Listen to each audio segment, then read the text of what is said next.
कसं असतं की ज्यावेळेस ही गोष्ट आता जास्त मामाला माहित नसेल, पण आता मी सांगतो ती गोष्ट काय झाली होती. ज्यावेळेस इंटर्नशिप माझी संपत आली होती ना, त्यावेळेस मला एका HIV पॉझिटिव्ह पेशंटची प्रिक बसली. HIV झाला की म्हणजे एकदम म्हणजे, आणि ती प्रिक बसली.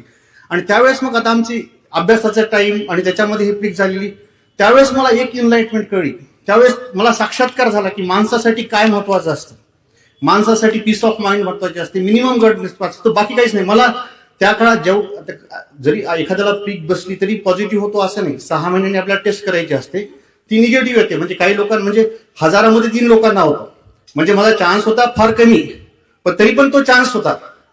त्यामुळे मग त्या काळामध्ये मला असं कळलं की अरे, शेतामध्ये काम करणारा माणूस माझ्यापेक्षा सुखी आहे, कारण त्याला पीस ऑफ माइंड आहे. बाकी कोणी असेल त्याला पीस ऑफ माइंड आहे.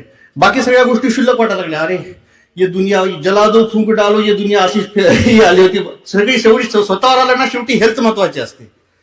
ही एनलाइटमेंट त्यावेळेस झाली. कारण आपण बऱ्याच गोष्टीचा विचार करतो, अरे आपल्याला हे पाहिजे, ते पाहिजे, ते पाहिजे.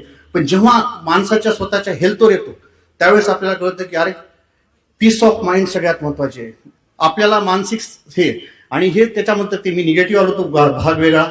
नंतर मी ठरवलं आता 2 वर्ष आता आपल्याला बॉन्ड आहे, पण महाडला जायचं. महाड म्हणजे एक रुरल एरिया, म्हणजे प्रायमरी हेल्थ सेंटरला मी त्या ठिकाणी गेलो. त्या ठिकाणी मग ससूनमध्ये चांगलं ट्रेनिंग झालं होतं. तिथं लँडस्लाईड डिझास्टर झालं. त्या ठिकाणी मोठी म्हणजे फ्लड डिझास्टर आणि त्या ठिकाणी हानी झाली होती. त्या ठिकाणी इमर्जन्सी रेस्क्यू आम्ही कॅम्प केला. हा असा एकमेव इमर्जन्सी रेस्क्यू कॅम्प असावा ज्याला माजी उपपंतप्रधान लालकृष्ण अडवाणी, तत्कालीन मुख्यमंत्री विलासराव देशमुख, तत्कालीन मंत्री महोदय छगन भुजबळ, बॅरिस्टर अंतोली यांनी पर्सनली इथे येऊन त्या कॅम्पमध्ये करण्याचं कौतुक केलं. आणि तिथल्या त्यावेळेस जे काही 1.5 महिना आम्ही त्या ठिकाणी काम केलं, त्याची दखल जिल्हा परिषद आणि शासनाने घेऊन देखील सन्मानपत्र दिलं. हे त्याच्यामध्ये मला महत्वाचं वाटतं. नंतर तिथं डॉक्टर बावस्कर, जे ज्या मामांची देखील प्रेरणास्थान आहेत, माझे देखील प्रेरणास्थान आहेत, त्यांच्याकडे बघून आपल्याला असं वाटलं की आपणही असं इमर्जन्सीमध्ये काही केलं पाहिजे. अजून एक गोष्ट तुम्हाला असं महत्वाचं सांगतो की आयुष्यामध्ये मित्र असणं फार गरजेचं आहे.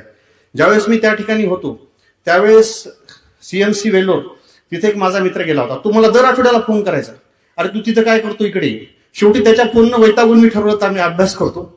आणि मग मी अभ्यास केला आणि मग मी CMC वेल्लोरला गेलो आणि त्या ठिकाणी इमर्जन्सी मेडिसिन मध्ये मी ट्रेनिंग घेतलं. तिथं माझ्या सुदैवाने मला प्रोफेसर सुरेश डेव्हिड सारखे एक फार मोठं व्यक्तिमत्व भेटलं. त्यांच्या अंडर मी डायरेक्टली ट्रेन झालो. त्यांना फादर ऑफ इमर्जन्सी मेडिसिन असं म्हणलं जातं. त्यानंतरचा प्रवास जहांगीर हॉस्पिटलला, त्या जर्मन